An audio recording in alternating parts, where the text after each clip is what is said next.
Hi guys, मैं हूं दीप और आप सभी देख रहे हैं दीप फैक्ट्स। जैसे कि आप सब लोग जानते हैं कि हर एक देश की अपनी अपनी बॉर्डर्स होते हैं, अपनी अपनी सीमाएं होती हैं।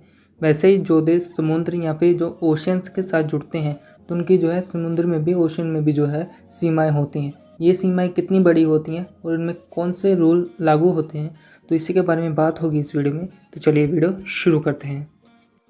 पहले हम बात करते हैं कि वर्ल्ड में कितने ओशन स्थित हैं। पहले जो थे 4 ओशन ही थे वर्ल्ड में।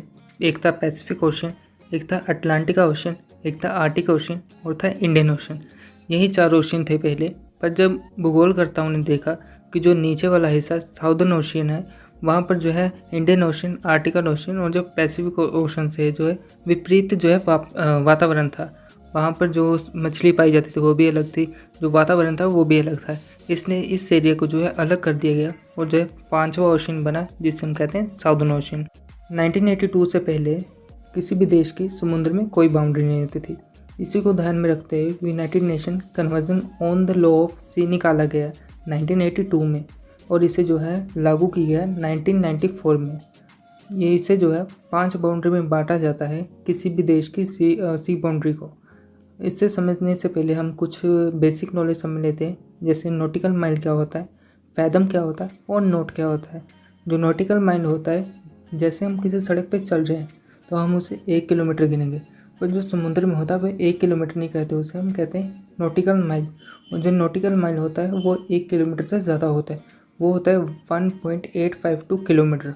और जो फैदम होता है वो समुद्र की गहराई होती है, जो 1 फैदम होता है वो 6 फीट के बराबर होता है। और जो नोट होता है वो हवाओं की स्पीड होती है, इसे हम कैलकुलेट करते हैं 0.52 मीटर पर सेकंड में। अब हम इसकी बाउंड्रीज की बात करते हैं। सबसे पहले आती है इंटरनल वाटर, जो कि यहाँ पर होता है। फिर आता है टेरिटोरियल सी, फिर आता है कॉन्टिजियस जोन, फिर आता है एक्सक्लूसिव इकोनॉमिक जोन, फिर आता है हाई सी। और जो आपने देखा होगा कि जैसे कोई द्वीप है या फिर कोई एरिया है जो समुद्र के बीच में आता है, तो वहाँ पर जो है वो सीधा नहीं होता बिल्कुल, वो कहीं से बाहर निकला होता है, कहीं से अंदर होता है। तो इसी कारण जो है भूगोलकर्ताओं ने वहाँ पर एक इमेजिनरी लाइन खींच दी है, जिसे हम बेस लाइन कहते हैं। अगर कोई भी बॉर्डर, कोई भी एरिया जो है नापना होगा तो वो ये इस बेस लाइन से नापा जाएगा। और जो आपको ग्रीन वाला दिख रहा है, इस बेस लाइन से जो पीछे का वाटर होगा उसे हम इंटरनल वाटर कहेंगे। इस पे जो पूरी तरह से अधिकार जो है ये इंटरनेशनल लॉ में नहीं आएगा। इस पे जो पूरी तरह से अधिकार है उसी देश का होगा। अब हम बात करते हैं इनके बॉर्डर्स की। तो जो बेस लाइन से 12 नॉटिकल माइल की दूरी पे आता है टेरिटोरियल सी। इस पे जो है पूरी तरह से अधिकार उसी देश का होता है जिसका ये टेरिटोरियल सी है। अगर यहाँ पर कोई भी विमान या फिर कोई भी जहाज़ यहाँ पर आता है तो उसको पूरी, उस देश को पूरी की पूरी छूट होती है कि वहाँ पर जो है उसे मार के गिरा दें या फिर उस पर हमला कर सकते हैं वो। इसके बाद जो बेस लाइन से है 24 नॉटिकल माइल की दूरी पे आती है कॉन्टिजियस जोन। यहाँ पर कुछ नियम लागू हुए हैं, जैसे कोई हवाई जहाज़ यहाँ से गुजरेगा या फिर कोई भी शिप यहाँ से गुजरेगी तो वो उस देश को जो है कर देगी, उसका जो है कस्टम टैक्स देगी उसका, कि वो वहाँ पर आगे पोल्यूशन फैलाएगा तो उसका जो है टैक्स दिया जाएगा।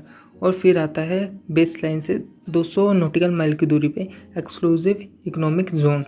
इसमें जो है खुली छूट होगी, कोई भी देश का जहाज़ या कोई भी जो है शिप वहाँ से गुजर सकती है। पर अगर यहाँ पर कोई भी इकोनॉमिक फ़ायदा होता है, जैसे कोई पेट्रोलियम यहाँ पर निकलता है, कोयला निकलता है, या फिर कोई भी जो है मछली पकड़ने का काम होता है, वो उसी देश का होगा। अगर यहाँ पर कोई जो है महाद्वीप मिलता है, द्वीप मिलता है, तो वो उसी देश का होगा जिसकी ये जो है इकोनॉमिक जोन होगा। अब जो हाई सी है, यहाँ पर जो है इंटरनेशनल कानून चलता है। अगर यहाँ पर कोई भी पेट्रोलियम या कोई भी कोयला निकलता है तो वो सीधा नहीं निकाल सकते वहाँ पर से, उनको जाना पड़ेगा ISA के पास, इंटरनेशनल सी बेस अथॉरिटी के पास जाना पड़ेगा। वो चेक करेंगे कि उसे किसने पहले ढूंढा या फिर कोई भी देश उसके कितना करीब है, तो वो उसका दिया जाएगा। अगर 2 देश वहाँ पर करीब लगते होंगे तो उनमें जो है आधा आधा बांट देंगे।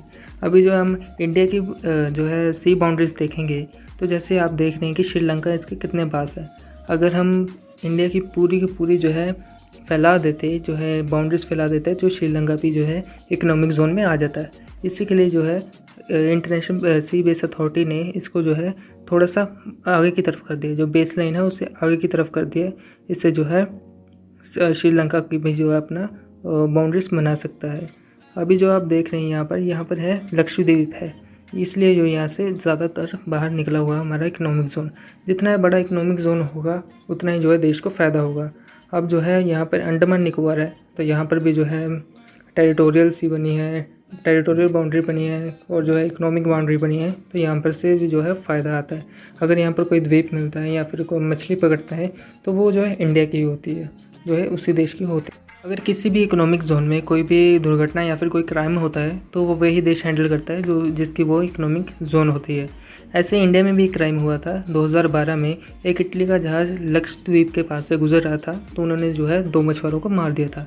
तो इस केस को जो है इंडिया ने ही हैंडल किया था और उनको जो पकड़ के है सज़ा भी दी गई थी, उन पर जो है कानूनी कार्रवाई भी की गई थी।